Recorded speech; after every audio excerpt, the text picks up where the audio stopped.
नमस्कार, SPT news में आपका स्वागत है। पेश है 18 फरवरी मंगलवार दोपहर 3:15 बजे राजस्थान की 15 बड़ी खबरें। सबसे पहले एक नजर डालते हैं आज की हेडलाइंस पर। राजस्थान के बजट को वित्त मंत्री दिया कुमारी ने दिया अंतिम रूप, कल सदन में होगा पेश। सिविल सेवा अपीलीय अधिकरण में 3 दिन में सूचीबद्ध हो नई अपीलें। केसीसी लिमिट बनाने के लिए रिश्वत लेता बैंक मैनेजर गिरफ्तार। स्पीकर वासुदेव देवनानी बोले, कल बजट के अलावा किसी भी मुद्दे पर कोई चर्चा नहीं होगी। आमेर महल को मिली एम्बुलेंस, डिप्टी सीएम दिया रही मौजूद। और अब खबरें विस्तार से सुनिए।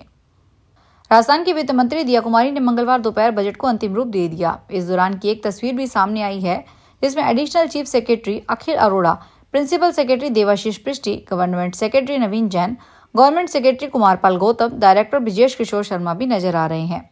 उप मुख्यमंत्री दिया कुमारी कल बुधवार सुबह इस बजट को राजस्थान विधानसभा में पेश करने वाली है।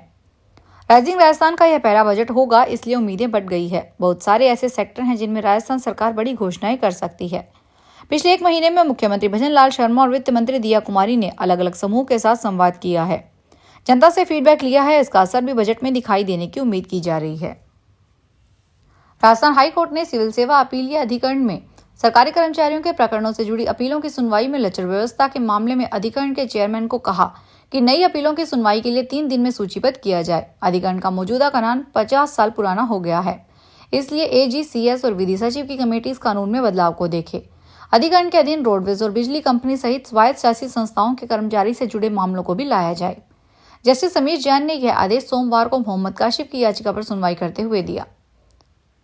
जोधपुर में पापिनी तहसील के रायमलवाड़ा स्थित बैंक ऑफ बड़ौदा के शाखा प्रबंधक को केसीसी लिमिट बनाने के बदले रिश्वत लेते गिरफ्तार किया गया।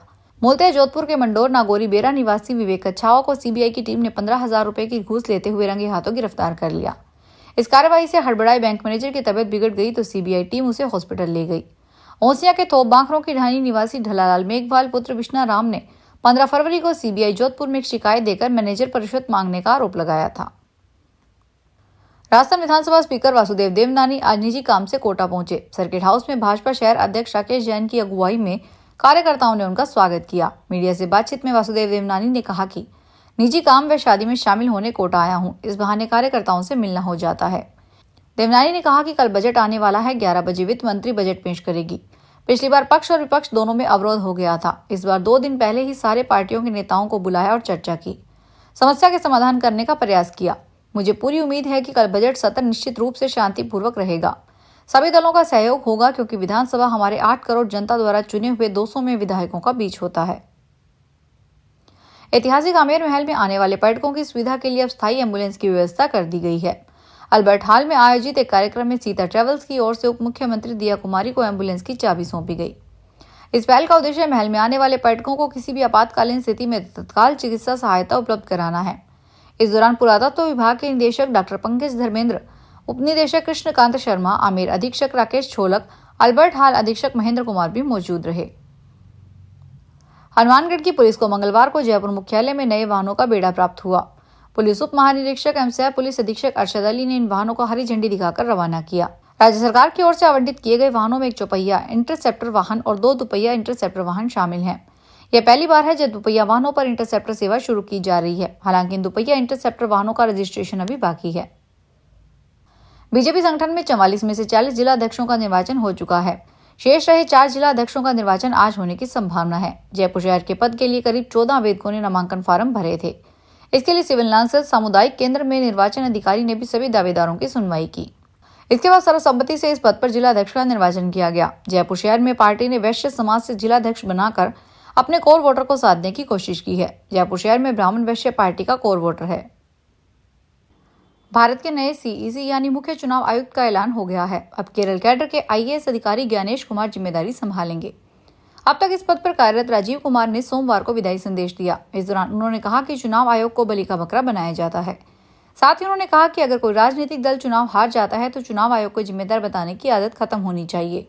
उन्होंने कहा कि आयोग को कई बार वे लोग जिम्मेदार अनुचित तरीकों के लिए जिम्मेदार बताते हैं जो चुनावी नतीजे स्वीकार नहीं करना चाहते। सोना चांदी के दाम में आज बढ़त है। India Boolean and jewellers association के अनुसार 10 ग्राम 24 कैरेट सोने का दाम 471 रुपए से बढ़कर 85,725 रुपए पर पहुंच गया है। इससे पहले सोना 85,254 रुपए पर था। वहीं 14 फरवरी को सोने ने 86,079 रुपए का ऑल टाइम हाई बनाया है। 1 किलो चांदी की कीमत 13 रुपए बढ़कर 95,959 रुपए किलो हो गई है। कल चांदी का भाव 95,946 रुपए किलो था। बूंदी के विशेष न्यायालय एडीजे 2 ने एनडीपीसी एक्ट के गंभीर मामले में 2 आरोपियों को दोषी ठहराते हुए कड़ी सजा सुनाई है। न्यायालय ने दुर्गेश उर्फ पप्पू लाल और उदालाल गुर्जर को धारा 815 एनडीपीसी एक्ट के तहत 10 वर्ष का कठोर कारावास और 1-1 लाख रुपए के अर्थदंड से दंडित किया। मामला 29 मई 2020 का है, जब बसोली थाना प्रभारी भंवर सिंह ने गश्त के दौरान एक कार से मादक पदार्थ जब्त किया है।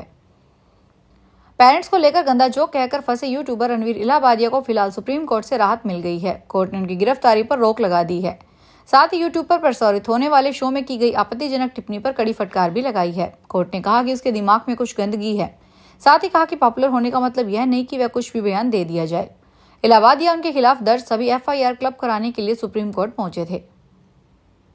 बारां जिले में जल्द ही स्थायी हेलीपैड की सुविधा मिलने जा रही है। सरकार ने वर्ष 2024-25 के बजट सत्र में प्रदेश के सभी जिलों में स्थायी हेलीपैड बनाने की घोषणा की थी।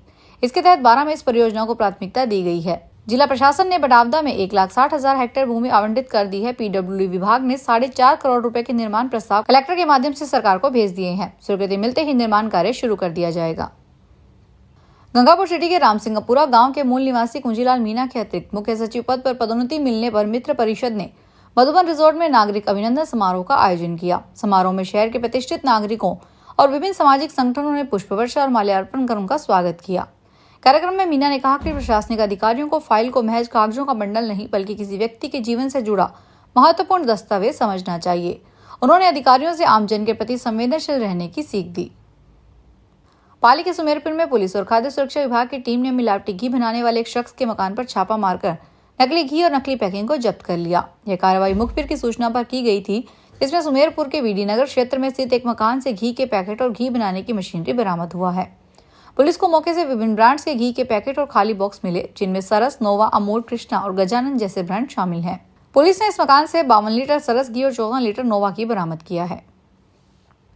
राजस्थान की बेटी सुष्मिता पुरी ने मिस इंडिया ग्लैम राजस्थान 2024 का खिताब अपने नाम किया है। अब म्यूजिक इंडस्ट्री में भी धूम मचा रही है। बीकानेर के छोटे से गांव लूनकरनसर से अपने सपनों को पूरा करने के लिए जयपुर आई सुष्मिता ने मॉडलिंग की दुनिया में अपनी पहचान बनाई और अब तक पंजाबी म्यूजिक इंडस्ट्री में भी धमाकेदार एंट्री कर चुकी है। सुष्मिता ने मॉडलिंग की दुनिया में अपनी पहचान बनाई और अब तक वह पंजाबी म्यूजिक इंडस्ट्री में भी धमाकेदार एंट्री कर चुकी है। सुष्मिता हाल ही में रिलीज हुए पंजाबी सॉन्ग इशारा में नजर आई, जिसमें वह पंजाब के मशहूर सिंगर चिंदा सिद्धू के अपोजिट मुख्य भूमिका निभा रही है। इस गाने को दर्शकों का जबरदस्त प्यार मिल रहा है और ये यूट्यूब की ट्रेंडिंग लिस्ट में शामिल हो चुका है। उनके अब तक के 7 गाने रिलीज हो चुके हैं।